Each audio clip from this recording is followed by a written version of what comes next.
Hello, welcome. My name is Justin. And I'm Draven. And you have tuned into the GreyVillain podcast.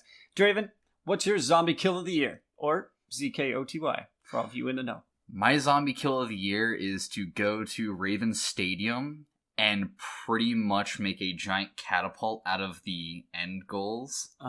And just launch them towards DC and see how many I can get on the White House. So a slingshot? Yeah, like a slingshot.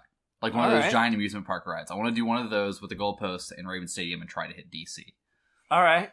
And, I mean, they're all brain dead, so it's just adding more to the population of DC. It'll be great. Yeah, they'll integrate properly. DC will never notice. No, they wouldn't. Just like always. How about yourself, Justin? What is your zombie kill of the year? Oh, man. I would... Oh, God, I haven't thought about this. I asked you, and you didn't... I didn't know that I was going to have to answer. I think I'd do... I would barbecue a whole bunch of them. I know you just sort of... It's sort of... It's been done before, but it's still a classic. It really is. Or, chop them up or put them on... String them up on a barbecue or something like that and just watch them flame and then have them, dying. Oh, dude. Dismember them or something. Take Olympic javelins, super sharp, super long. Take those, ram into a line of zombies, and throw them on top of a sewer grate that just fire under it. Yeah, there you go. Yeah, put them on a spit roast. It'll be like shrimps on the Barbie almost. Yeah, yeah. See, I get you. Yeah, big bonfire, spit roast, have them just turning. Yep, I agree. And then have other zombies come in to eat what they smell. Yeah, see, this is a good idea. I agree. Okay. So what did we actually see today, Justin? We saw ZombieLand 2 double tap. Bam, bam. Yep. And... Because you got to make sure that they're dead. It's rule number 2. Rule number 2. First impressions without spoiling. I really liked it. For being a sequel, I thought they did really well in capturing the fun of the previous ZombieLand and the snappy dialogue and stuff. And the actors are fantastic. Wonderful lineup of actors, and brought them back and added to them. And I was surprised that it was as good as it was. Maybe not quite as good as the first one, but that was a pretty high bar to clear. Agreed. So they did an admirable job at capturing the spirit of the first one. How about you? I completely agree. I feel like this movie captured the spirit very well. I feel like it went along the same vein. It didn't stray too far from the original, but still gave us new stuff, new gags. It gave us some new characters, which were interesting. Some of them kind of faded quicker than others. I like the new gimmicks. I like the fact that the characters' relationships are still in flux almost. They still do have a lot of new chemistry. It doesn't feel like these are characters that have known each other for almost a decade. Yeah. Nothing grew stale between them. They agreed. Character growth, and the addition of new characters and conflict with those characters. I agree. Still some of the heart from the previous ones where they grew up a bit. None of them got fat because they kill the first. Those are the first ones to go. Yes. Because I don't have to run faster than the zombies, I just have to run faster than you. Yeah, and the fat ones just don't have the cardio. No. Rule number 1. So, preliminary rating for this movie. Just before we start discussion, stuff like that, do you have a set rating yet? God, I don't know. It's solid. It's different than any of the other stuff that we've done. Well, not quite everything, but it's different than a lot of the things that we've done. It's a comedy, action comedy. It's a solid 7 or 8. It's not perfect. It's cliched in places, but yeah, it's a solid 7 or 8. I mean, good jokes. Yeah, it was quality. Yeah. What's your thoughts? I was definitely thinking around a 6 or a 7, just because it did have cliches, but it really leaned into having cliches. It went for it. It didn't decide to kind of half-ass them and make you feel awkward about having them there. It was like, oh no, we have this cliche. We want you to cringe. Deal with it, as they say. And I really did appreciate that, and I felt like it owned up to what it was doing. Yeah. So I would definitely say a 6 or 7. Yeah, they still had some of the voiceover from before. You know, they introduced things, they cut to things that they probably shouldn't know, but just for comedy's sake. Yeah. So I mean, but I think the story that they attached to the movie was still pretty good. Agreed. Even if it was sort of implausible. Yeah, it's implausible, it's flawed, it's cliched, but we enjoyed the journey along the way. And overall, I think that's all the story was meant to do. Yeah, it's all for the laughs. Yeah. I mean, it's not serious. This ain't George Romero or whatever. And to be honest, I've liked the comedy aspect of the zombie genre that has been coming out in the last couple decades. I've definitely enjoyed it a lot. Well, there's so many zombie shows and stuff out there that try to take this all seriously, and we're just like, really, guys? And I mean, George A. Romero did amazing bringing zombies to the forefront with some super serious stuff, but it can't stay that way forever. What is your favorite type of zombie? Not from this movie, but like, do you prefer the 21 Days Later zombie, or do you prefer the slow walkers from Walking Dead, or do you prefer these kinds? I have always been a 28 Days Later guy. Is it 28 days later. Yeah, 28. My bad. I have always been Forever 21. I think. Yeah, from the movie. I've always been a 28 Days Later kind of guy. Ragers have always been just gutturally and viscerally scary to me. Mm-hmm. And I don't think I could ever look at a zombie as seriously. That said, a variant of the zombies that we get in this movie definitely does take second place. Okay. The Homers. That takes second place just because that's so good. And I grew up playing Dead Rising, very comedy-based zombie game. Yeah. And Homers are so close to what you fight in that game that it warms my heart. Yeah. Yeah, I like the 28 Days Later zombies as well. Ragers are so cool. They're scary as fuck. Where the others all have to rely on horde tactics and just overwhelming you with numbers. And you can just like, whatever, it's just one, pop him in the head, and it's done. But, this is, the 28 Days Later is such a scary idea that they are fast, that they're just going for you, that they come at you, tear you apart, and then you turn into one, and, there's nothing that you can do about it. It's just contact with blood. That 28 Days Later is one of my favorite zombie movies, just overall, just because of what it's so simple as a concept. They kind of ruined it with 28 weeks later. Yeah, it got a little too greater than life. I really did like the first movie, and it kept everything very grounded, and it did well in what it wanted to do. It took a very simple concept and made you feel some good stuff after watching it. But this one, it's a different take, but I wouldn't say it's a lesser take. This is definitely a very good take on zombies. Yeah, because it has several different types of zombies as we get introduced to, and they're fun, and the comedy is great. They have wonderful comedy actors, great actors in this: Emma Stone, Woody Harrelson, and Eisenberg, and then they add on a couple others. Right? Is that Eisenberg? Yeah. Jesse Eisenberg as Columbus. And Abigail Breslin as the original 4 from the first movie.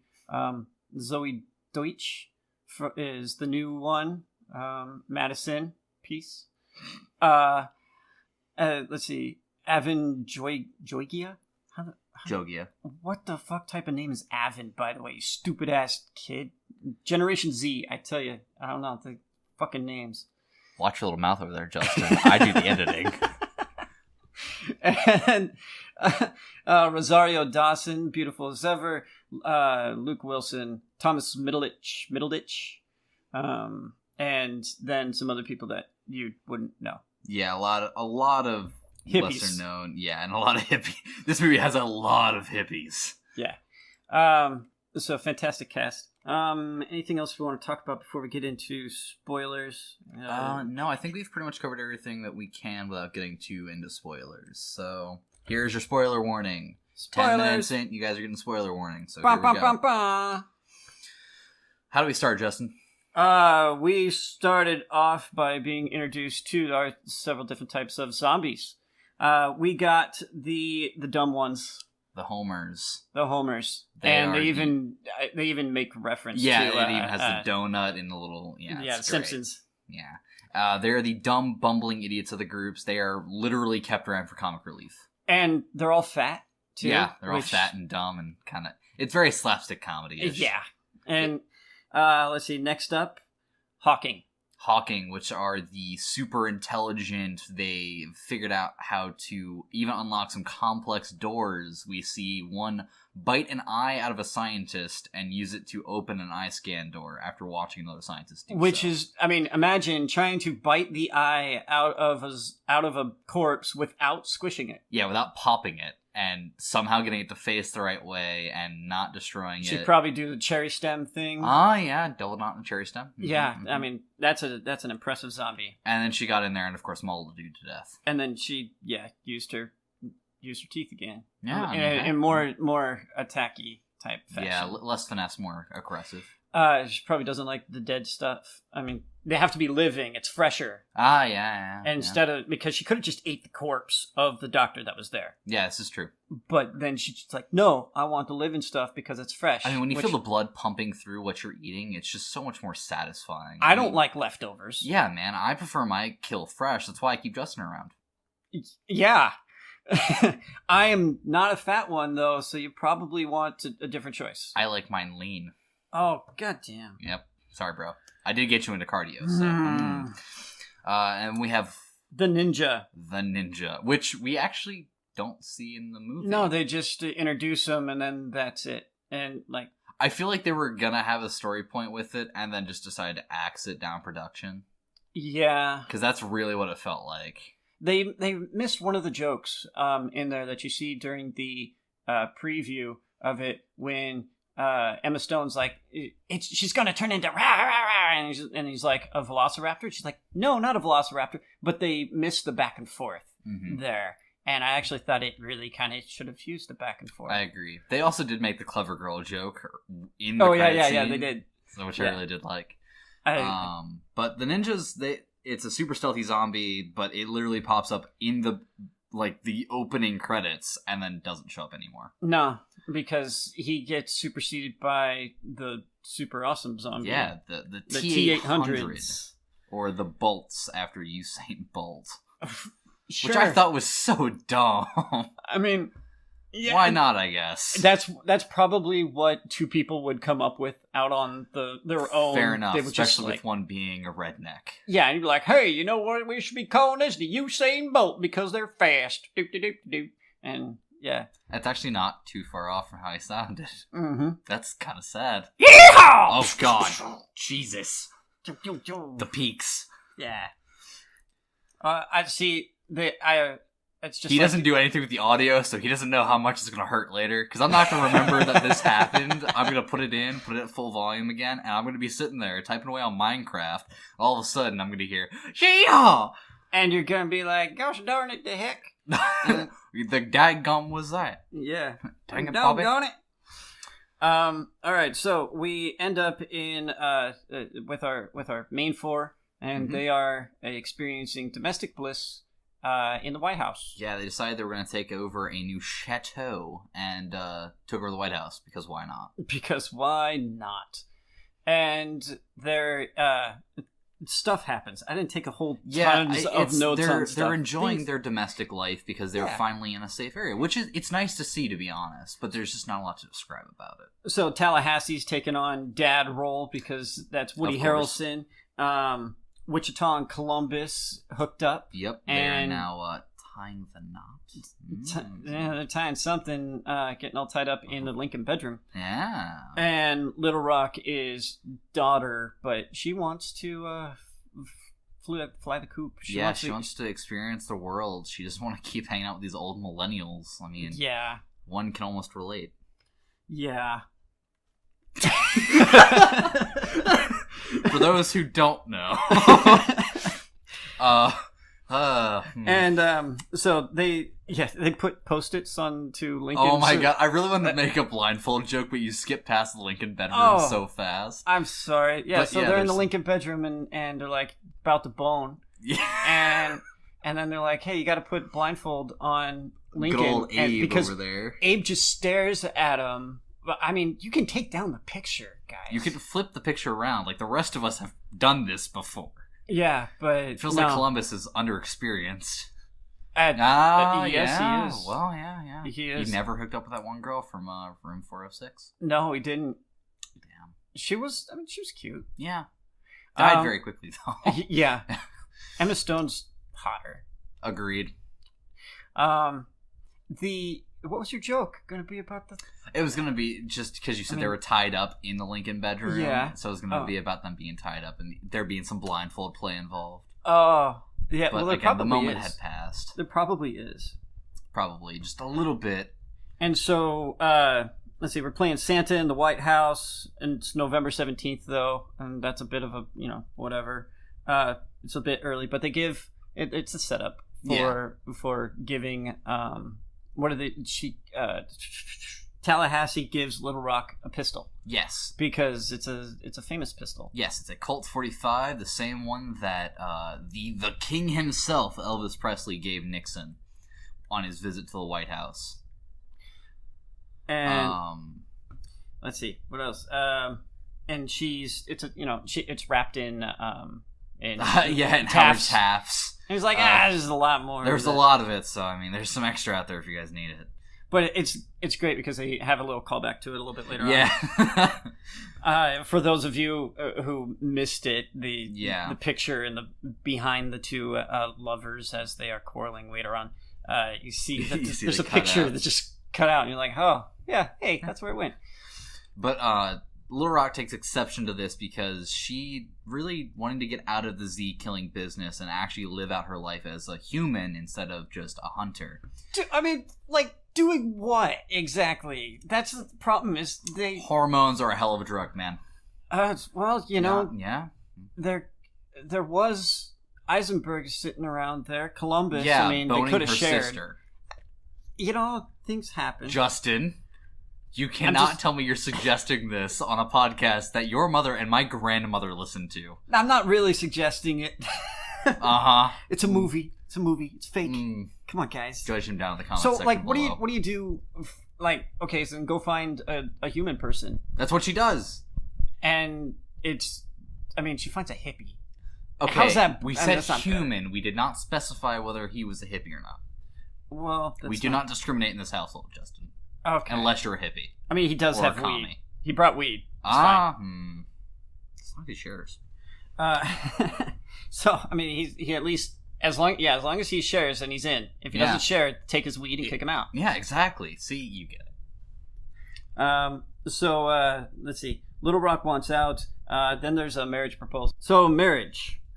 And, but, the problem with the apocalypse is that there's no lawyers when you get divorced. Oh my god, that joke landed so poorly in my head. I was like, come on. But it fit the scene pretty well. How else are you going to split up the assets?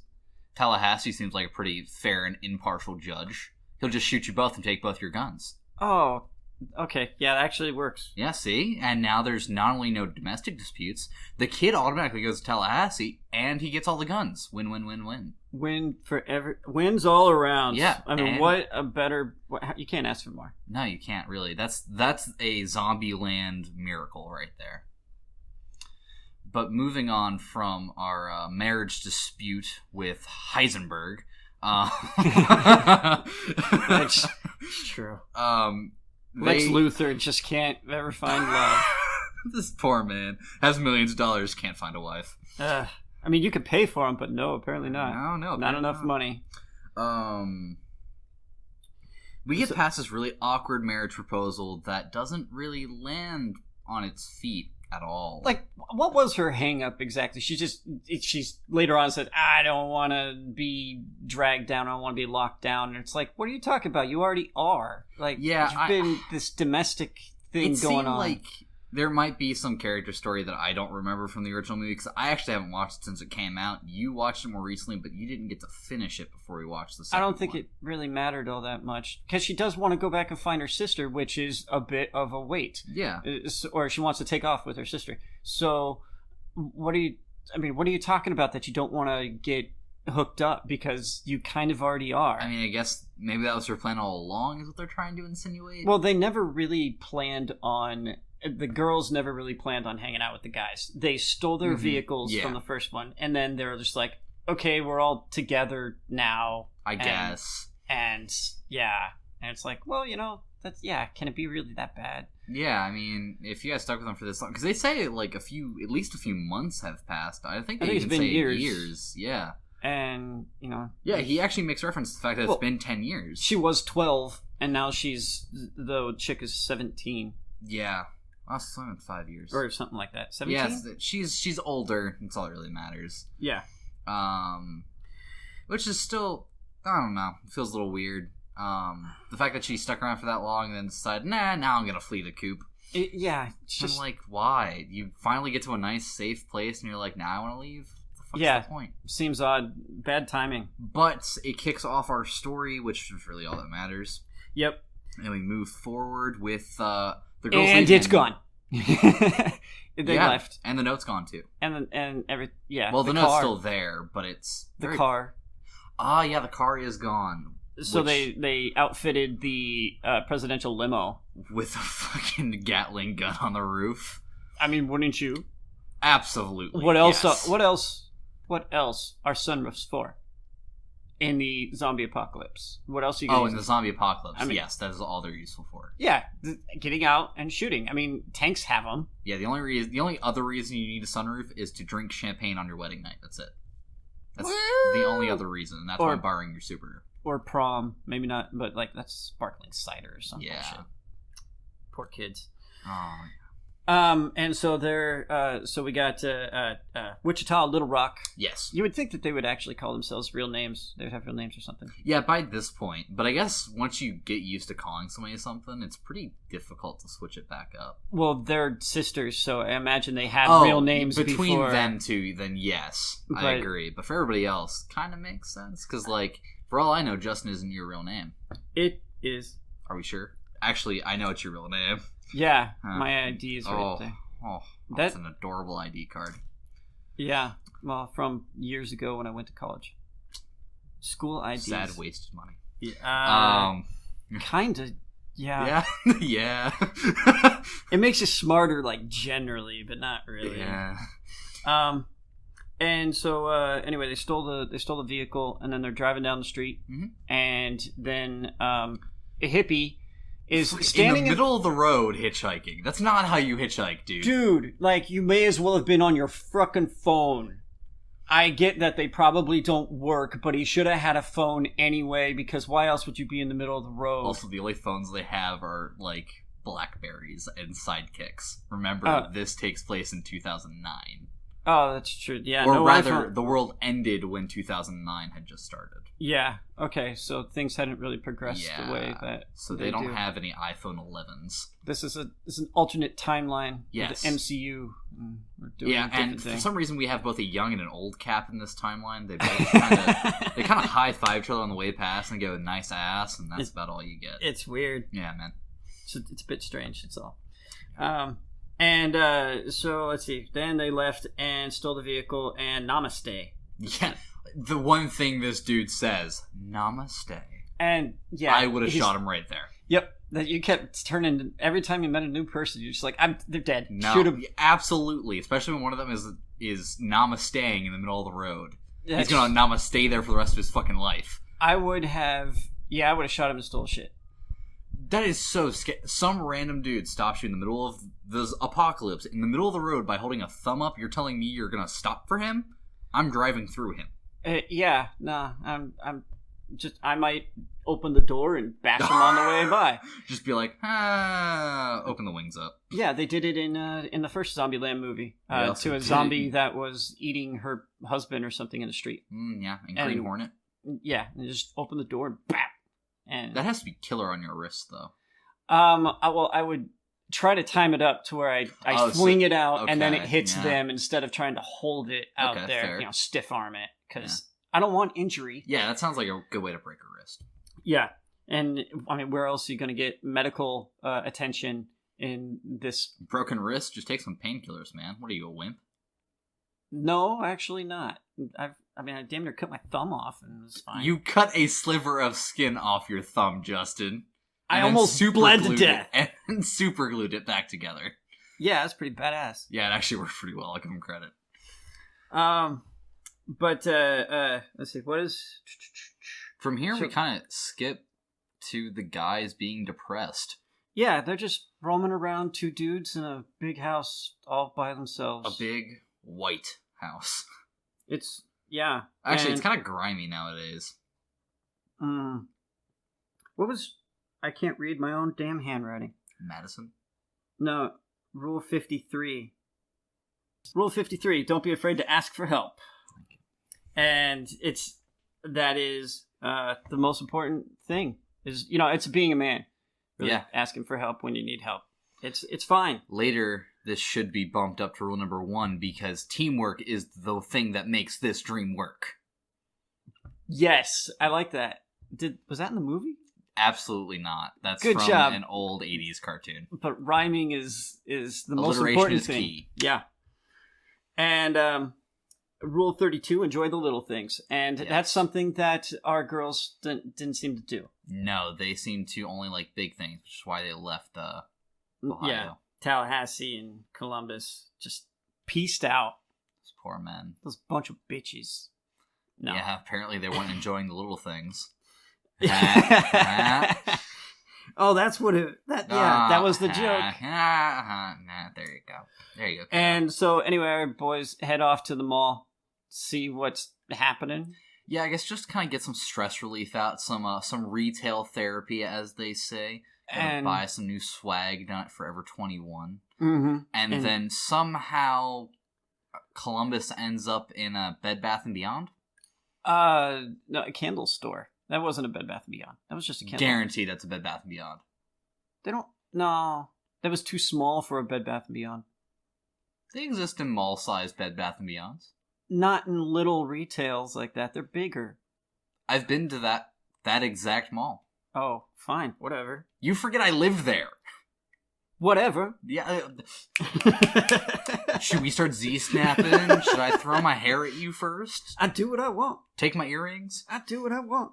But yeah, that it's kind of creepy when you see a mall you've been to in a movie.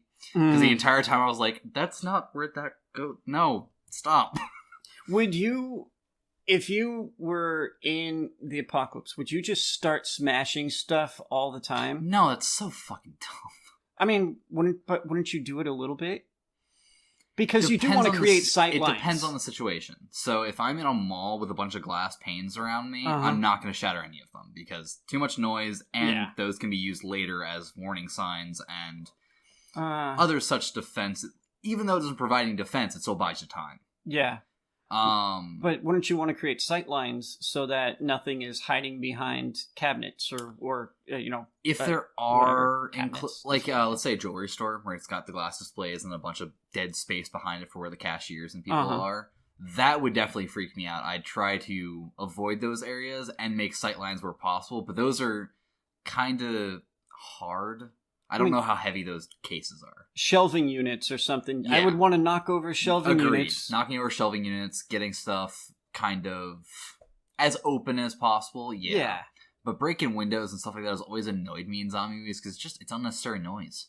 That's true.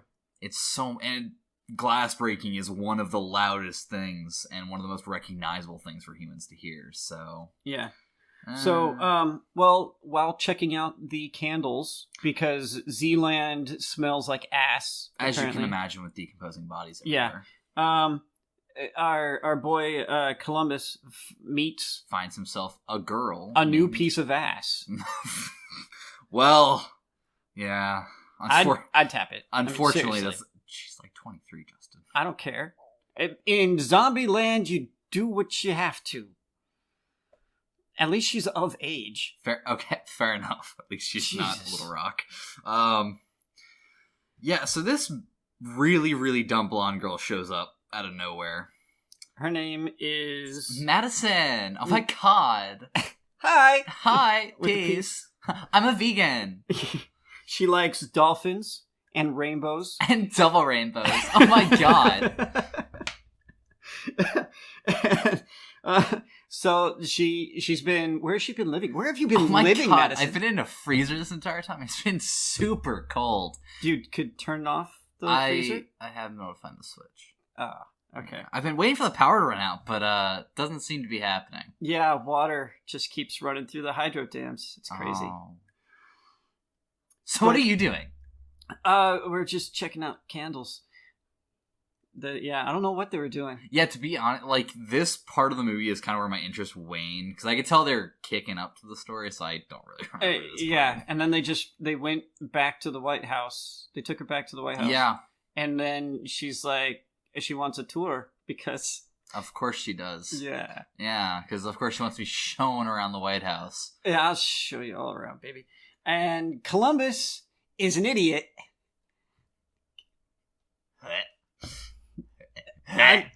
Man, you're too picky. I'm mainly talking about you. Oh, well, you don't have to. Why are you thinking about me? The 5 head is not alluring. Why are you thinking about me? Don't be thinking about me. You're in front of me, Justin. I'm picturing the girl. And so, she wants to be shown around. They show her around to the Lincoln bedroom, and what happens? Wow. Yeah, Lincoln's little post-its over his eyes. Oh my god. The one one post-it slips off. It was great. It's perfect. So dumb. It was perfect. And then lots of noise. Bang, boom. What? You know what this movie was? What's that? This was an adult Shrek. Ooh. Really? I can't remember Shrek very good. It's so long ago. It's 18 years ago. It came out in 2001. Yeah, I saw it when it came out. And then oh, God. Yeah. It had all the adult humor. It had kind of the gags, the really cool cliches. This had the same feel to me of Shrek. Mm-hmm. Where it has the very obvious cliches, but it leans into them. Mm-hmm. Where it has the jokes that some audiences will get, some audiences won't. It's executed well. Yeah, and it doesn't feel like it's trying too hard. It's got the right amount of flow to it. Yeah. It's got it. To me, this just instantly, as soon as I thought about it, it clicked in my head. This had the same type of pacing as Shrek. So it's not the story so much, but... No, but it's more so the general setup feel? of the movie and the pacing, really, because Shrek has the same type of dips. I don't know. All right, yeah. Weird movie comparisons, but it's mainly got to do with a lot of the comedy. A lot of the comedy is parallel between the two of them, where it just makes really dumb, slapstick, gross comedy, but it leans into it so it works. So, my comedy, and yeah. Yes, my comedy. I'm not saying it's bad, it's just what it is. It is gross, I like my slapstick. comedy, and I don't care. But after we get some, after the Bounce Brown Owl, we get some loud noises down in the gun room. And both... it is the gun room. Yeah, it's the gun room. And both Tallahassee and Columbus both grab their equally dumb weapons. Fucking Tallahassee comes out with a flintlock rifle. And Jesse Eisenberg over here is carrying a katana that the Emperor gave somebody. Yeah, fuck yeah. Why not, I guess? Wouldn't you? True enough. I would, if I would have a sword in the... apocalypse. I would, if I could get a sword, I would have one because I mean, holy shit, wouldn't you? Like, I wouldn't use a sword. Well, I mean, it's a bit much, but in some cases, it works really well. I would Agreed, want like but I'm not trained to use a sword. Yeah, well, just like wave it around a bit. Yeah, it's not how that works. I know. I've always been a fan of the more the kukri style of machete. Yeah, that's because I've been trained in how to use that, so that's my thing. Hacking, stabbing. Can it stab? Not very well. Yeah. It's mainly used as kind of a prodding tool to get people where you want them. It's a hurting tool. Okay. Yeah, but it its severs thing, limbs. Yeah, its main thing is the fact that I can quarter you while you stand in front of me. It goes through heads well. It Yes. will brain you pretty easy. Yeah. That's the perfect thing for zombies. Unless you have a zombie that doesn't care about getting hit in the brain, which it seems like that is the way that show up sometimes. Yeah. So I mean, every zombie movie's got to have their somewhat more invincible zombies. That happens in every franchise, really. Yeah. Except for good ones like 28 Days Later. Yeah. And so then turning point. So who do we find down there? We make a noise. Find Wichita. Just kind of hanging out down there, gathering guns. Alone. Without Little Rock. What'd you come back for? I just need some guns and I'm leaving. You didn't come back to, hang out? You just left a note. Yeah, a single note. And then there's a lot of tension between the characters trying to figure out motivations And it's a bit of a lover's spat. Yeah. A little. And there's clearly... They like each other. Yeah, and there's clearly some tension because she did really just leave him hanging in a bad way. With a fucking note, With a very poorly written note that said, basically, I'm bad at writing notes, goodbye. You may as well have sent him a text message. That's like old school text message. Just it's like text message from when you were a kid. I know. You're acting like it's so long ago. I just go with it. Okay, yeah, sorry, I keep forgetting. I gotta act like you're an 18 strapping young lad. Sorry, man. It's because I am at heart.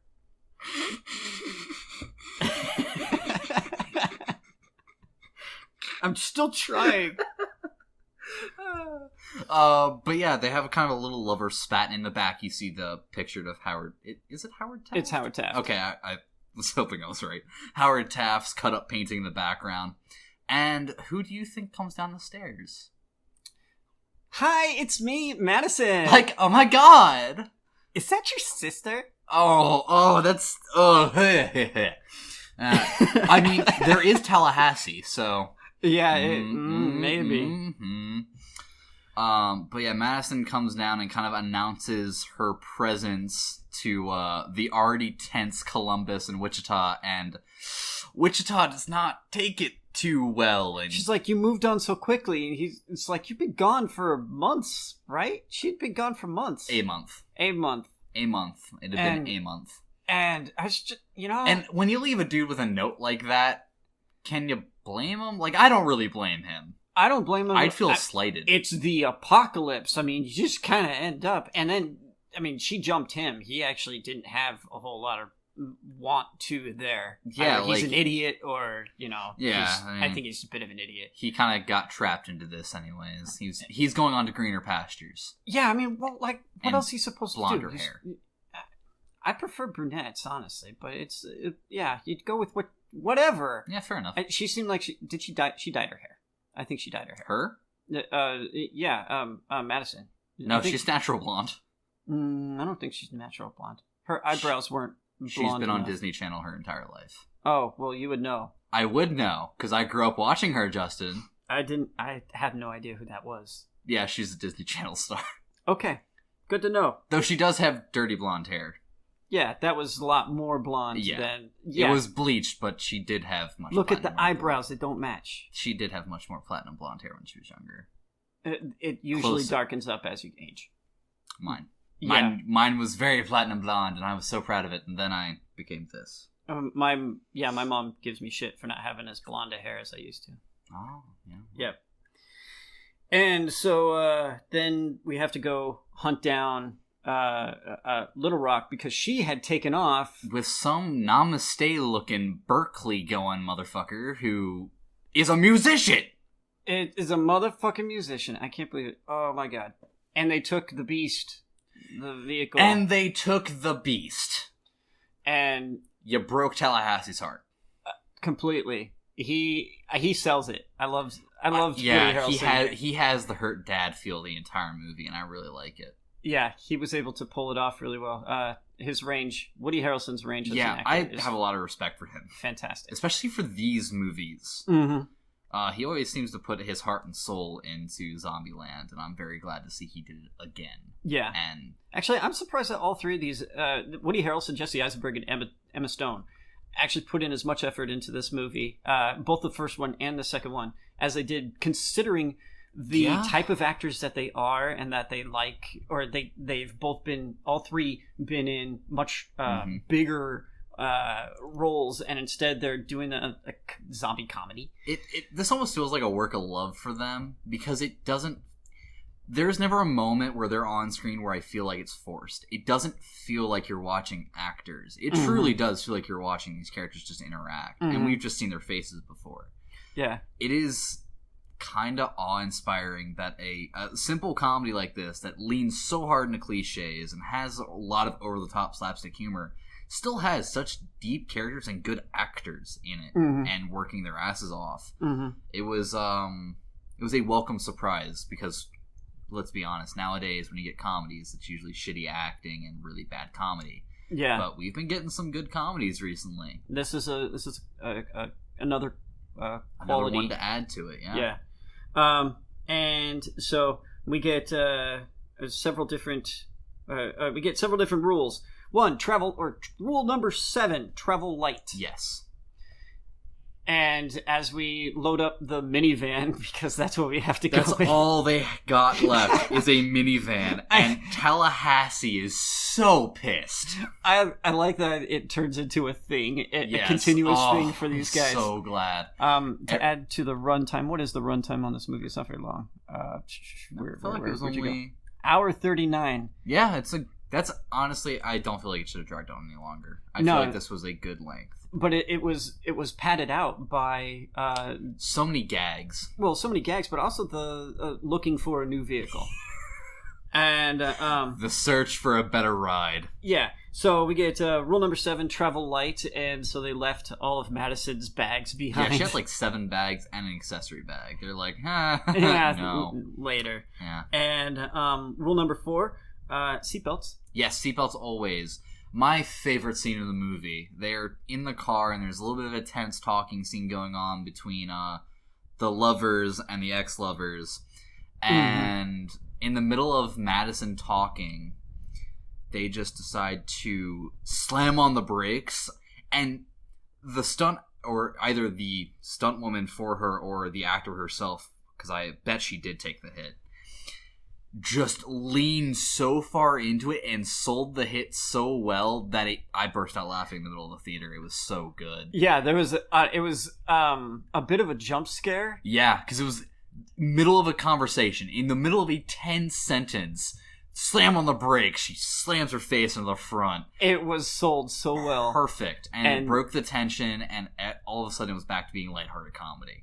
Yeah, I mean, it's not a true jump scare, but it felt like it. It functioned as it. It shocked us all, caught us everybody off guard, and it got a good laugh. It was perfectly done. Yeah, I thought I reacted too loudly, and you reacted. We both did. We were kind of the most vocal in there. We had a group of guys next to us who were both chatting between each other, and we had another few people above us who were chatting. Yeah, well, the whole place was pretty well stacked. It was really full of bodies. Really full for that time of day. I'm not used to us having so many people in the theaters. Yeah, what the fuck, people? Yeah, God, get out of our time zone. And then rule number 18, limber up, because they're up on the overpass, and they spot the an ice cream truck.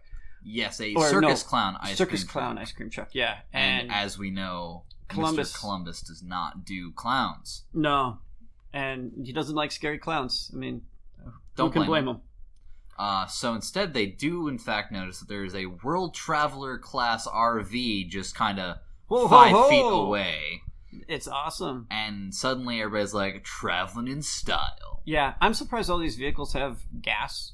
They do mention that vehicles that are still functioning are still very rare. Yeah. That's why they have such a limited selection. Which I thought was at least staying true to what they say, but they kind of skew it later. But gas is always... I mean, it's a big thing in other movies, and how do you locate all that gas? Yeah, I always assume just siphoning. I guess. Most vehicles you can't siphon. Yeah, they have anti-siphon things now. Which, so I don't know how they do it. Well, now they do. Maybe not before 2009. No, it's been a thing for a while. Has it? Yeah. I really want to use the setting of this movie to its advantage, because it does really play into the fact that it is still only set pre-2010. They don't have any more advanced tech. It stays pretty reliably on point with that. I don't know, but yeah, they did anti-siphoning stuff decades ago. Really? Yeah. You can't do it. I know my stepfather has tried to siphon a while ago, and then he's been aware of it for a while. I don't remember when they started doing it. Damn. But it was a thing. Yeah, it doesn't shock me, because if it was that easy to siphon cars, are you kidding me? Well, I suspect that people would figure out where gas tanks are, and then you would put a container underneath, just, and they would figure it out that jab way. A hole. Yeah, because it's not like someone's going to come up and be like, "Hey, you're stealing my gas." I mean, the whole point of siphoning is to like make it seem as if you didn't really steal their gas. Yeah, it's to kind of take a little off the top, aka as much as you can. Yeah.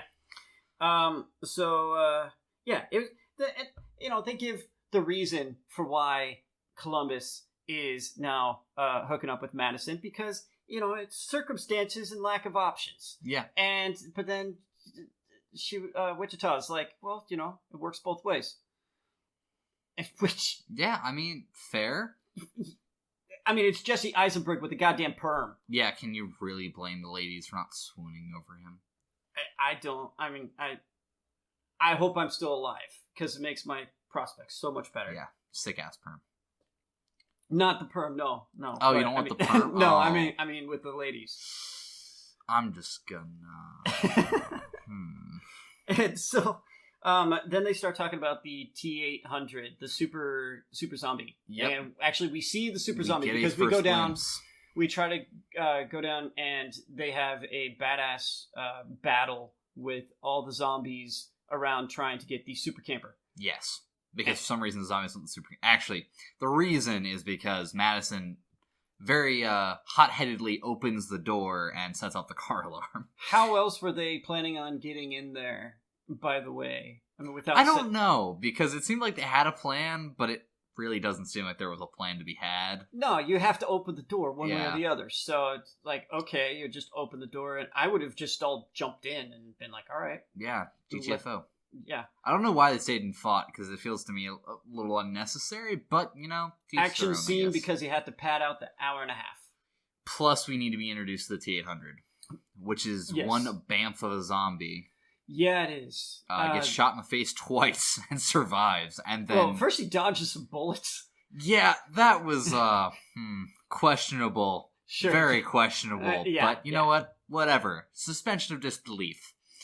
And then he takes, 20 rounds, point blank almost, from pistols, and just survives until being curb stomped. Yeah, well, the power of nice boots. God, brains all over the boots. That's why they're leather. You can just pose them off. Yeah. So, during this fight, though, we see Madison get her foot kind of bit. Yes. Which was like, there's no way that the teeth penetrated. I did not believe that the bite actually went through. And then, that was just a little thing, and then we get into the vehicle, we get into the camper, and they're like, all right, rolling in style. And then they start taking off, and they go the wrong way through the gate. Yep, and shred their tires. Motherfucker. So then, the walk of shame. Back to the minivan. They first look at the ice cream truck, and they're like, no. Yes, and Columbus vetoes it immediately.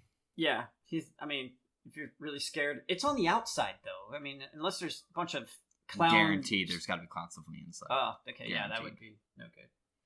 That would... Now, I trust him with that one. I wouldn't go into that thing either. It's creepy. I don't even have a thing against clowns. I just think that looks creepy as hell. Sure. I mean, but again, it's circumstances and lack There's of options. There's a minivan. We will take the minivan, Justin. So, then we get... We get introduced to Madison's intellect.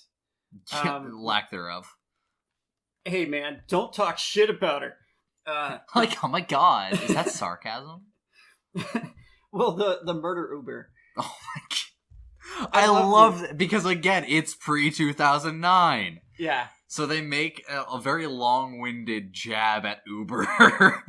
Where you can... Okay, so what if you're drunk, and then you can just call up someone and get a ride with strangers, and then they just take you wherever you need to go. And they might even have candy or gum, maybe even some mints. And it's like, oh yeah, it's exactly what my family told me growing up. But what if they try to murder you?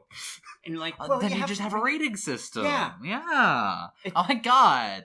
I've thought this through. Also. So. Uber. Yeah. Or so Lyft, good. Whichever you prefer. Or there's another one for You Ride in Canada. Oh, that's yeah, okay. Uber isn't international. Yeah, it is. It's parts of some. There are some. I bet there are some countries, but not in Canada. Oh, okay. Yeah, not in Canada, but there are Ubers in places. Oh yeah, I'd imagine Yeah, I know there are. I can't remember what cities because I have I've heard of friends in England using them. Yeah. Oh, okay. And so they're all headed to Graceland. Why are they headed to Graceland? Because supposedly that is the last known location of Little Rock. Yeah, Little Rock headed out there with Berkeley to hit up Graceland because Elvis and stuff, and so we cut back to Berkeley in the car, and he's playing a song, and she's like, "Oh my God, did you make that?" And did you make that song? He's like, "Of course I did." And then he starts playing another one, and it's Leonard Skinner.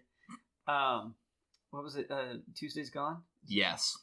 And he's like, "Yeah, I made this one. I write all This is a write in progress. This is a work in progress. Please be gentle with me."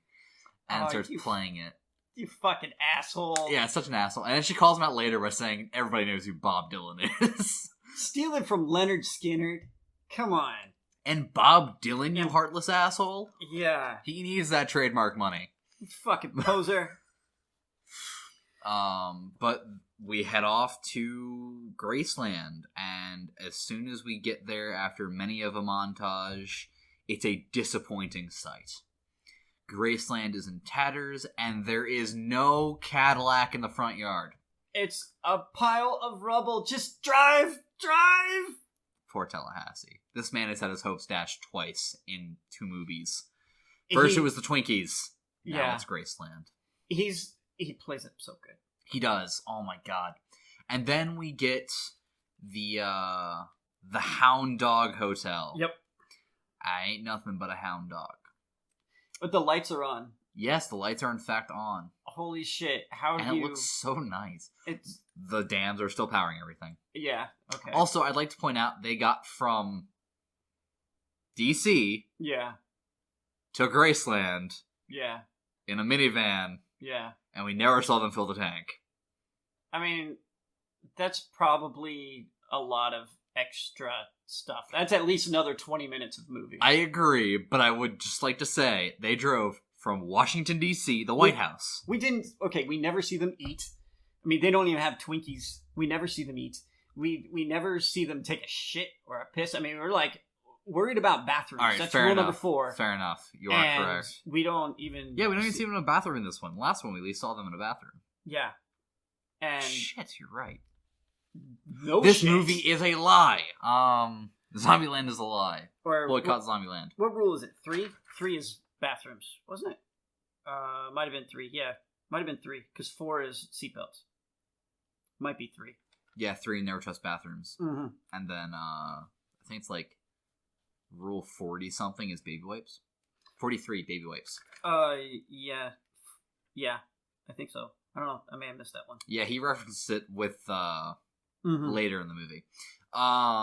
We get to the Hound Dog Hotel, and they start looking around on the inside, and of course Tallahassee, who's a giant Elvis fan, is going nuts at the memorabilia.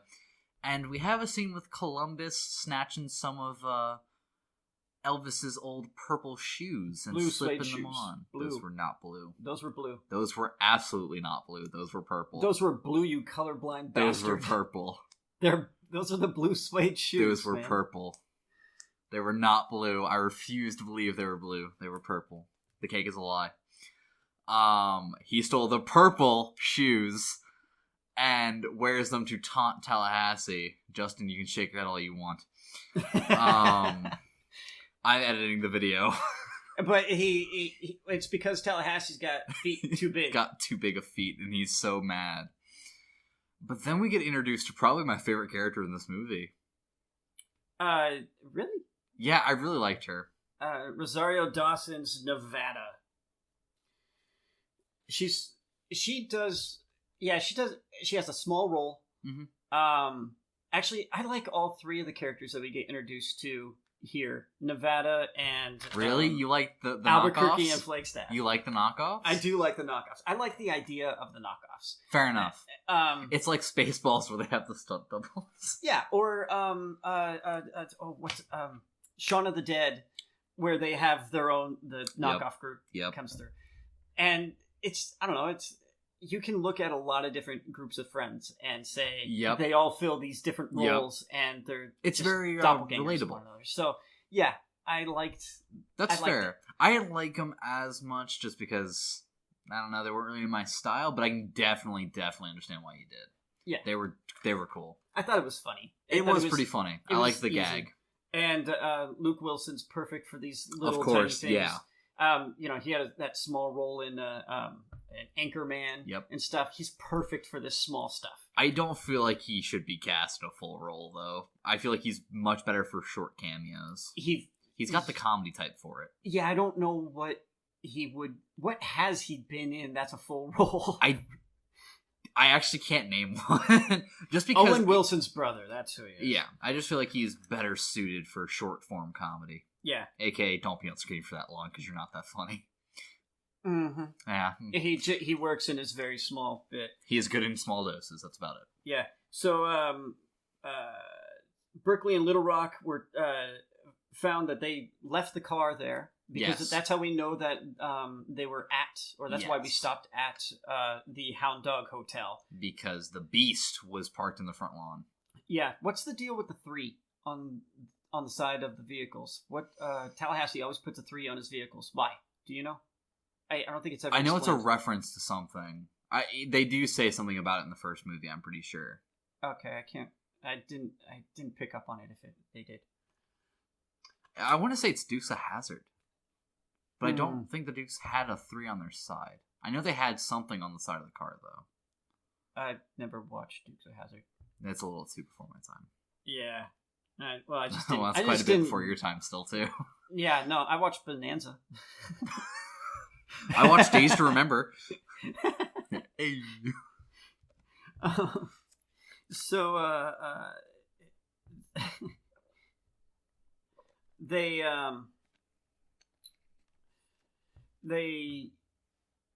we meet up with Nevada, then we find out that the 2 headed off to Babylon, and they spend the night together, and Tallahassee and Nevada hook up. Have a hound dog good time. And so that's good times, and parks in her driveway. But then someone else comes along and parks in the tries to park in the driveway, but is blocked. Kind of cock blocked. Yeah. Their parking spot is taken, and metaphorically and literally cock blocked. Yes, and that is where we meet Albuquerque and Flagstaff, which are pretty much mirror images of Tallahassee and Columbus. These guys are uniquely assholes. Uniquely annoying. And, well, assholes too. Yes, given what they do later. And so, anyway, they go out, and they have a back and forth. Yeah, it's kind of adorable, this little back and forth they have, where they start bonding almost over the fact that they're so alike. It's like they're starting to spark up these kinships. Yeah, Flagstaff and Columbus, they like each other. They got a bromance starting to brew up it's there. Great. The Flagstaff has commandments while Columbus has rules. Yep. And they start discussing them. And then, of course, Albuquerque and Tallahassee are both very man's Americans with guns on their hips. And they start having a man off and a sidekick off. Yeah, it's very cute. It is adorable. It is a nice show of pride for the both of them. And then Albuquerque and Flagstaff go out in front of the hotel to fight a set of T-800s that have attacked. 3 of them. Who they call Bolts. Yeah. Because Usain Bolt. Which they run fast. They drove up in a monster truck. Yeah, called the Fat Death. Was that? No. Was it the Fat Death? It was something Death. I could have sworn it was the Fat Death.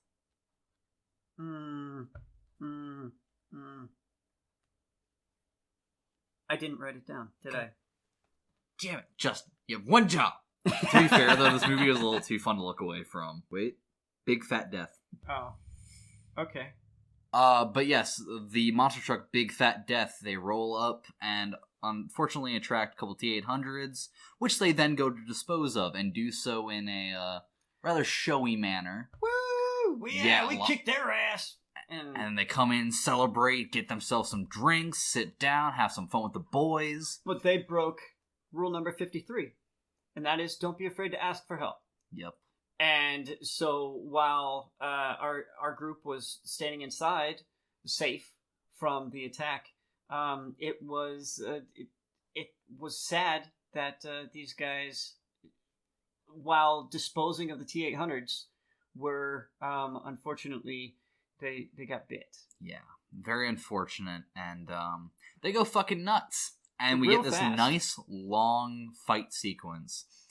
That's kind of reminiscent of like the Daredevil one takes, which I've never watched through all of Daredevil. I've only watched those scenes because I've been told to watch them, and they're brilliantly done. But they go through this entire the Hound Dog Hotel scene and just fight and dodge each other and interact with the environment, and it's a really, really killer stunt scene with just a lot of fun gags and stuff like that. Yeah. You got like the other people using guns, trying not to hit their friends but kill the zombies.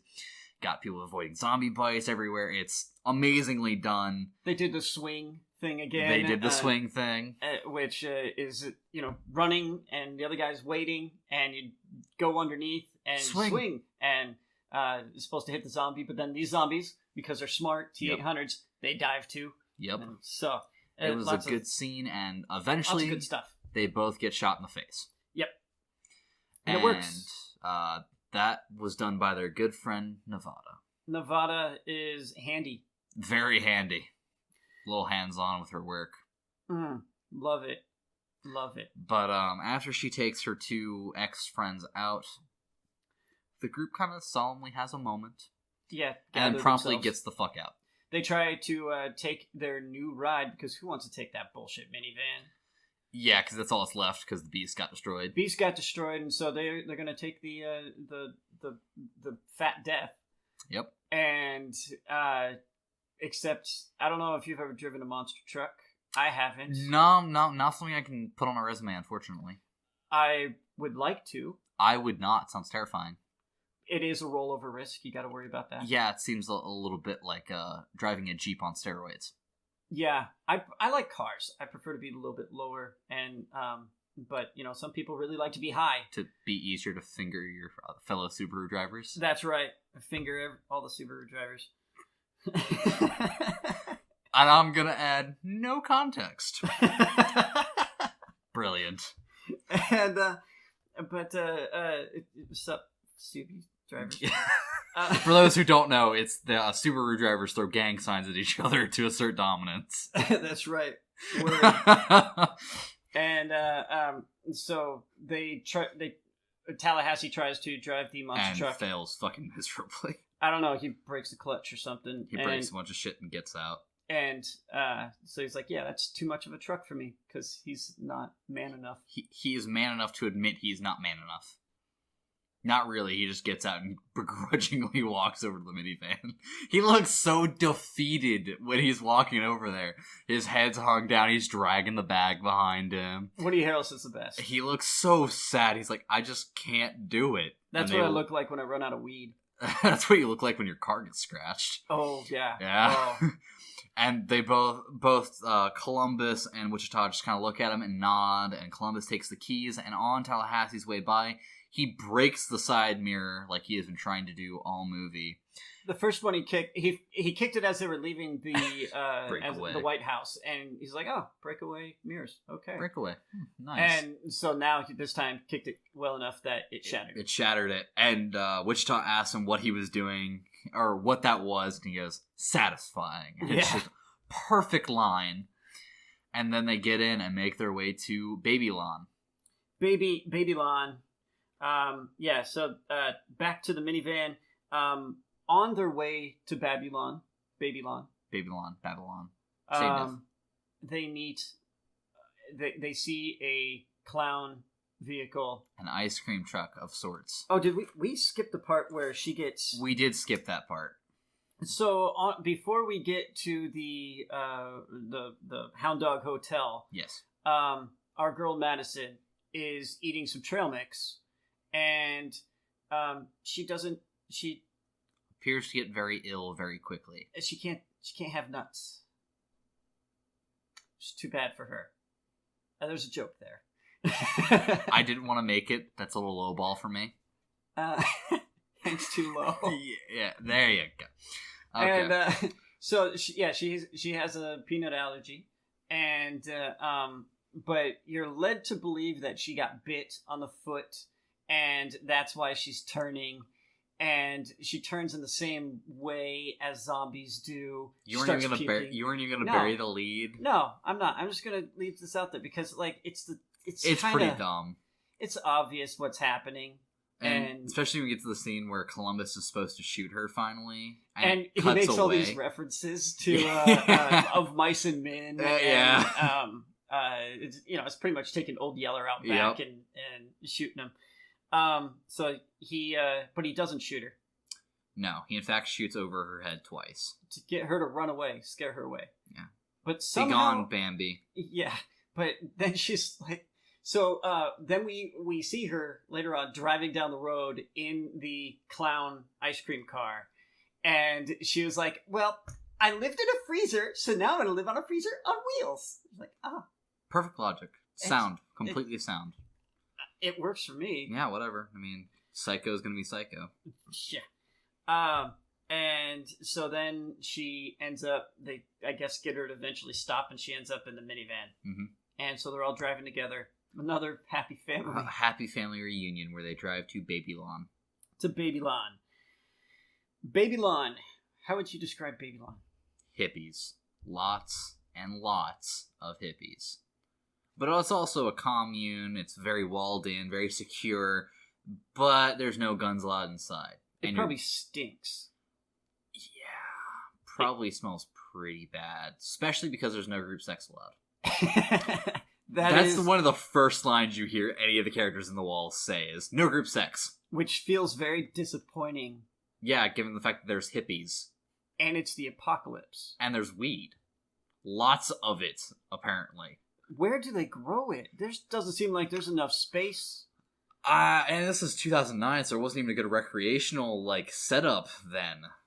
Hydroponics and shit, guys, come on. Yeah, those weren't even really popular back then. I mean, I don't know, they have a big tower. Yeah, so I guess they just have a lot of room for growing. Yeah, I imagine those rooms are full of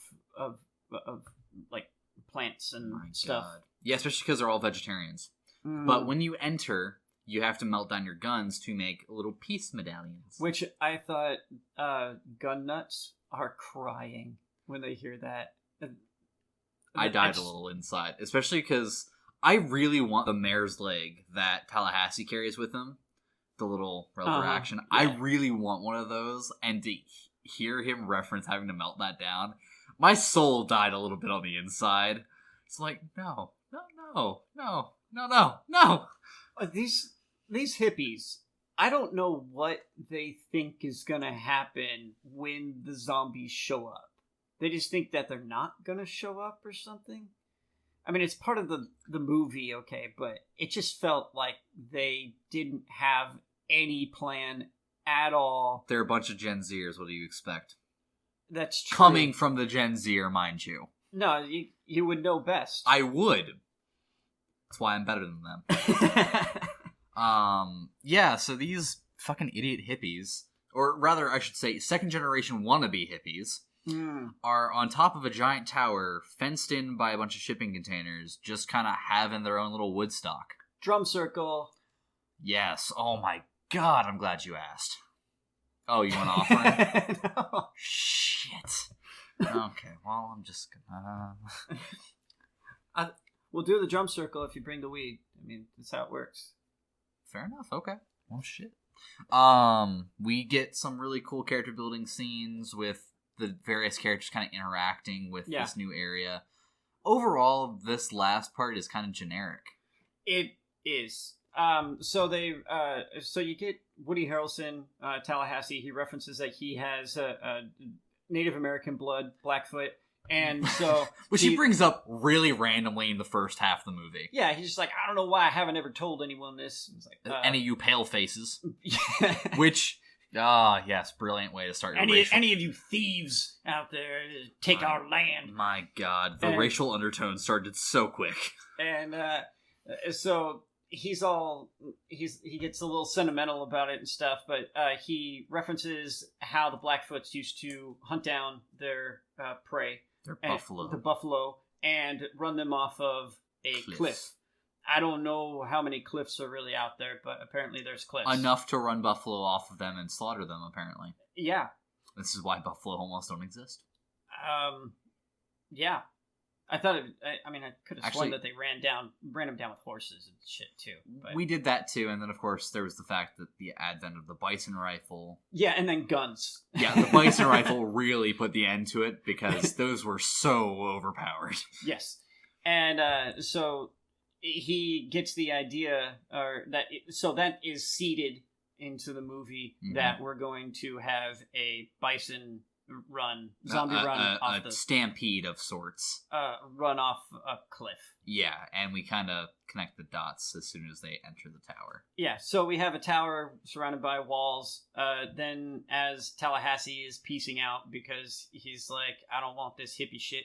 I don't need them damn hippies. I gotta spread my wings and fly. AKA go get some more from Nevada. Yeah, because that's exactly where I'd be headed back to. And so we're like, what's going on? Then he drives back and he sees the T-800s. A horde of T-800s. Yeah, and they're all come back. And then he turns around, drives back to the tower, where they have fireworks going off. Yes, which, God, my generation's dumb. Yeah, I'd agree. get at least one of those out. I agree. No disagreement with me. I know. Continue. And and then we get hours of prep time. Why not? They're on foot. They're booking it. They seem to have. They have worked on their cardio. They don't need to work on their cardio. They don't breathe. Half of cardio is breathing. That's true. They just don't stop. Can't stop, won't stop, guys. Harder, faster, stronger. And so then they show up like a couple hours later, though, it seemed like. There's no way that they could have... This is the classic, this is our last stand, we must do all of the prep montage scene. Not much of a montage, but it was a montage. It was there. That's really all it matters. It didn't have a music overlay, did it? I mean, not much of one. No, it just had the soundtrack. Which, whatever. I didn't come to this looking for anything super epic. What we got was pretty cool, so I can't really fault him too much for this last scene. Yeah, and then all of a sudden, fight happens. They get over the walls. We're like, oh god, this is our last stand, and then. And then Rosario Dawson, Nevada, she comes in. Apparently, she also fixed the monster truck. Deus Ex Machina her way over a wall. And knew exactly what was happening somehow. And starts slaughtering. I don't care because this next scene is so damn cool and American. Yeah, she just starts running over all the zombies in a goddamn monster truck. America! It's awesome. It is America. The only thing she needed, I think, was an American flag off the back, like a Bigfoot. And a cowboy hat. And she does wear a cowboy hat. Yeah, she does. Yes, yeah. Okay. Nope, she has everything except for a flag. She's from Nevada, of course. And anyway, she starts running them all over. But then, as our boy Columbus said, rollover hazard. I mean, they are really bad. Yeah, and then unfortunately, the big fat death rolls over and dies. Yeah, that's yeah, it's sad. That's a very sad moment. Everybody quickly evacuates and then runs up the 30, 40 flights of stairs that's in this fucking building. Well, rule number 1, cardio. Yeah, okay, fair enough. And so at the top, all the zombies are following Tallahassee, and he hits jumps, catches a crane. Yep, a crane winch. A crane winch. I expected someone to, wench him up. Yeah, it's and exactly out of the what way. I figured. But no, he catches it, and then he swings out, and then he swings back, and it's like, no, dude, what are you... tension! You guys did not plan this out very well, you fucking hippies. Did someone forget? It's all the weed, man. And so what the rest of the hippies are doing is they're all standing up there, and they have they've fashioned riot shields, basically, but not quite as good as riot shields. To herd all the zombies down the line there, and then off the edge. Yeah, basically all they have to do is make him look more enticing than them behind the shields. Yeah, but some of them had just regular... it was like chain link fencing. Chain link fence, and they have their fingers through it, and I'm like, oh, hell no, you are not getting me to hold that fence. Here, trade with me. Yeah, trade. Because there's no way I'm taking the Give chain me the link sheet fence metal right now. exposing my fingers to potential bites. I'm just imagining one guy's looking at his little kid holding the sheet metal shield, just pulls out a Glock. Give me the sheet metal right now. Mm-hmm. Mm-hmm. And it works surprisingly well. We get a ton of zombies careening off the ledge and dying. Yeah, and then we haul in Tallahassee, and then two last T-800s chained together. Yeah, a cop and a felon charge at Tallahassee, get a running leap, and catch onto his boot. Yeah. And they're like, how do we get him off? How do we get him off? My fingers are slipping. He is dead. I am sorry. You're not holding up 3 people's body weights off of your fingers. No, you're not. No way in hell. No, I didn't think so either. He's dead. But he survives somehow. It's that grip strength from pulling the trigger. Or masturbating vigorously. Whichever one. It's been 10 years. I don't blame him. Yeah, true. They eventually get them off because... Of course, Little Rock pulls out the gun from Christmas and shoots one of them in the face, causing both zombies to tumble to their deaths. She didn't give it up. She did not give it up. Which means she had to keister a .45 caliber pistol. For a long time. A really long time. She had been there for a while. Yeah, that sounds uncomfortable. Yeah. Cold steel in places cold steel was never meant to go. It warms up eventually. Imagine like licking a telephone pole in winter. No. Just sticks. No. But we get this really nice touching final scene, and then everybody kind of has a family moment. Well, we get one more Homer coming up. We do get a Homer who runs up, scares the shit out of everybody who's on the edge. You're like, there's one more. And face plants off of it, nose dives straight down. It just keeps running right past and it goes. So good. It's like, no, never mind. It's a Homer. It's just a Homer, and it dies, and we get our hoorays. And then finally, Columbus successfully proposes to Wichita. Yep. Madison decides to go date Berkeley like she deserves to be. Because those two can't rub two brain cells together because they don't have them. Yes, and Little Rock goes back to being single because fuck these hippies, they're kind of lame. Yeah. Hey, one thing, America, and I make this joke, and I've made this joke before, but zombies eat brains. And if I really would like America to be a smarter place, but I get that we are afraid of zombies. So stop dumbing yourself down, though, folks. I mean, you're making them want to eat me more. Yeah, guys, come on. We need more targets in the area, not less. Yeah, it's strength in numbers here. You have to be candidates. So smarten up, America. Read a book, and not Max Brooks. Don't read those books. I don't know who that is. I don't. World War Z. Oh, okay, yeah. I watched the movie. Book was better. Yeah, probably. Way better. Probably. Alright, let me rephrase that. Not much better. Book was still pretty bad. So, then we take off and what are they driving? We're in Elvis Presley's 1950 Fleetwood Edition Series 60 pink Cadillac. Okay. It's Presley's pink Cadillac. They say a bunch of words in front of it, but I'm not a car guy. And I'm sure that that Columbus is still wearing those blue suede shoes. Yes, those purple suede shoes. And they're just like, oh god, we're headed home, or where do we want to go? We want to go home. And Where's it's like, home? oh, but where's home? Home is where the homies are. No? Actually, no, I like that a lot. Okay. I actually liked that message in the movie, to be honest. Yeah, because they became a family. They're From a where they family. were Yeah. at the very beginning of the first movie. It solidified everything down. They're now family. And I felt like that's a good conclusion to this story. Do you hear me, Hollywood? Conclusion to the story. If you make a third one, I'll kill you. Well, see, I would have said that about the second, like, don't make a second one, but then they did. They're not going to get lucky twice. Yeah, don't stop rolling the dice. Quit now. Quit lightning strikes twice sometimes. This was a sometime, let's be honest. Yeah. We've all seen the movies that we loved be ruined in the sequels. Uh-huh. This is one of the very rare times where I will say the sequel was at least on par with the first movie.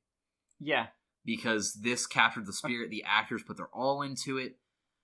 I even credit the writing staff, which anybody who's watched this knows I shit on the writing staff all the time for lazy writing. Mm-hmm. But this was really well done. I commend everybody who worked on this movie. Yeah, Ruben Fleischer directed, Dave Callahan, Reese, and someone else did the screenplay. Rhett Reese. Rhett Reese. Rhett Reese. Reese. Paul Warnick. And Paul Wernick, yeah. Fantastic job, guys. Did you guys do the first one? I don't know. Dave Callahan? Callahan. Spider-Ham. What is he? Oh, What's he done? He's going to work on Shang-Chi. Oh, he's done a lot of shit. Yeah. Cool. He has done a lot. Okay. Wow. He did both. Oh my god, he did both Expendables. And Godzilla. Well, maybe it's not that good. Yeah, I'm starting to take back what I said. He did not work on the first one. He's Into the Spider-Verse 2. He's working on that. Good for him. Yeah. Well, this movie was a good step in the right direction. Yeah, Keep it up, dude. I feel good about his future. I don't care about the rest of it. All right. Let's see. Anything else? Oh, so then we get pre-credits. We do get a credit scene in this movie. Because drugs cost money. Yeah, I think that's all we should say about this, to be honest. Because I really think people should go see this movie. Well, I wanted to say this scene has the greatest action hero of all time. Of all time. Hands down. Go watch the movie to understand what we're talking about, though. Yeah. And you have to watch it all the way through. Was Al Roker, that's not the black guy, Al Roker. Was he patient zero? Or, I mean, it didn't really make it clear because there were others. But just for the sake that's Al Roker, yes. Okay. Yeah, he is patient zero. He caused this. Because you see that, I mean, it's a bit of a flashback type thing. So it's back to day zero. Yeah, Al Roker is definitely patient zero. But he didn't bite anyone else, I don't think. So then it probably all came out of the same bad food. Probably, yeah. Because they do say that it came out of bad food, and then someone bit someone, and then it got out of there. But a lot of people ate the same buffet. Yeah, so it had to have been for this movie release. It almost made me want to cough up. Just, it's so bad. Yeah. Okay. Anything? What would you rate this movie, Justin? What did you like? What didn't you like?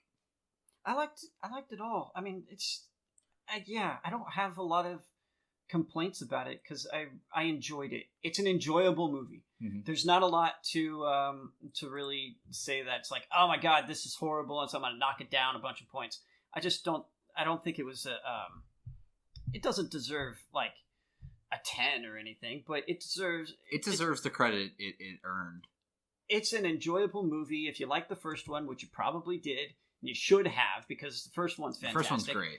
This one is too, and it's fun. It's enjoyable. It has more violence than Joker. And so I'm gonna go riot now because of that. No, and yeah, I really liked it. But is it like Oscar worthy performances and stuff?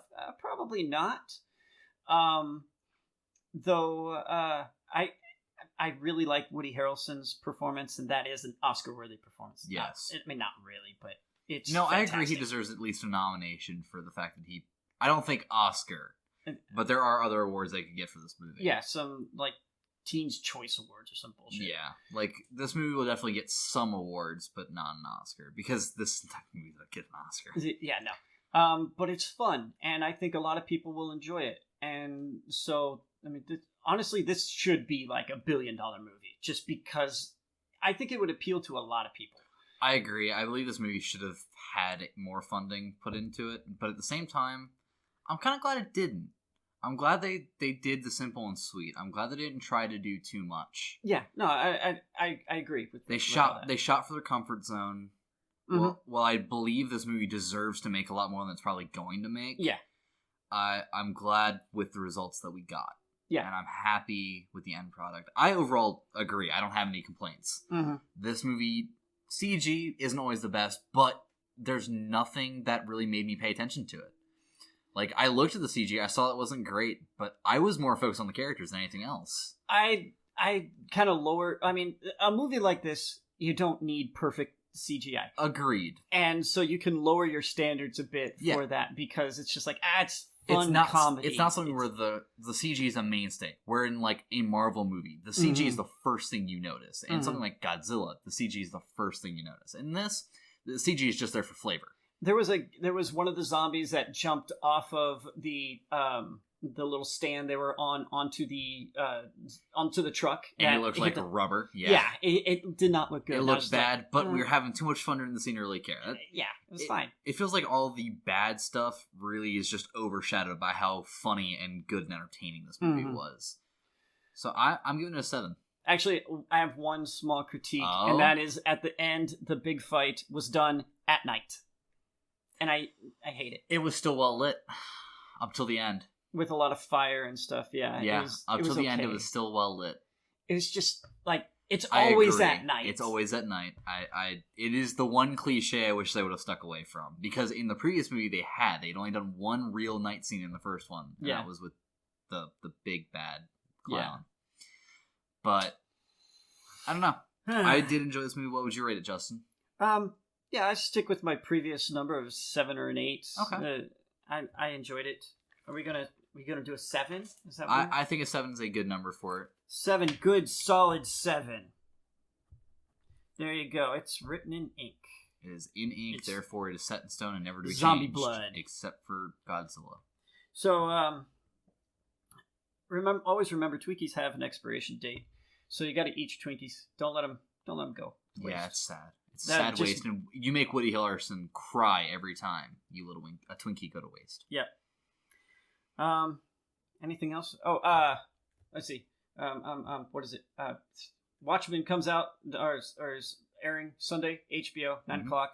I'm gonna watch it. We'll see how good it is. And we don't really have a lot coming out next week, so we're probably gonna visit one of the movies that came out this week. Next week. Yeah. Let's see what comes. What else? Lighthouse, Jojo Rabbit, and Jay and Silent Bob reboot. We'll have to track down a theater that's showing them. Yeah, that's kind of the issue. Is these movies are all limited release movies for some reason. Bullshit. Which I think is dumb. Bullshit. I want to see funny Hitler, and I want to see actually good satire Hitler. Yeah, and The Lighthouse with William Dafoe and what's his sparkly vampire guy. Robert Pattinson. Yeah, Pattinson. Pattinson. New Batman. Yeah, I really want to see that. It's black and white, looks crazy. I have heard nothing but ridiculous hype for this movie, so I'm a little excited. Yeah, I really want to see it. And Jay and Silent Bob, 2 of my favorite heroes. They are my childhood heroes, and they're 2 great. men I've been supporting my entire life. Mm-hmm. So hopefully that doesn't suck. Oh, I doubt it. I have a feeling it could. Just because of what I know it's not going to. But okay. I've watched a lot of stuff on it. It's the only movie where I will freely admit to watching stuff about. Okay. But it's mainly because Kevin does not shut up about this movie. And I listen to a lot of his stuff. Yeah, I'm avoiding spoilers for all sorts of things now. Like, there's a bunch of Star Wars spoilers and shit, and I'm like, nope. Trying to avoid it. I'm trying to duck it. Yeah. This is what we do for you people. Yeah, so we give you our most honest take. All right. Anything else? I think that's it. We're done. So catch us on Facebook, GreyVillain Podcast. Follow us there. Twitter at GreyVillain Pod. We're on YouTube, probably where you found this at GreyVillain. Like, comment, share, subscribe. Hit the notification button. Let us so you can know when we post new stuff. Yes.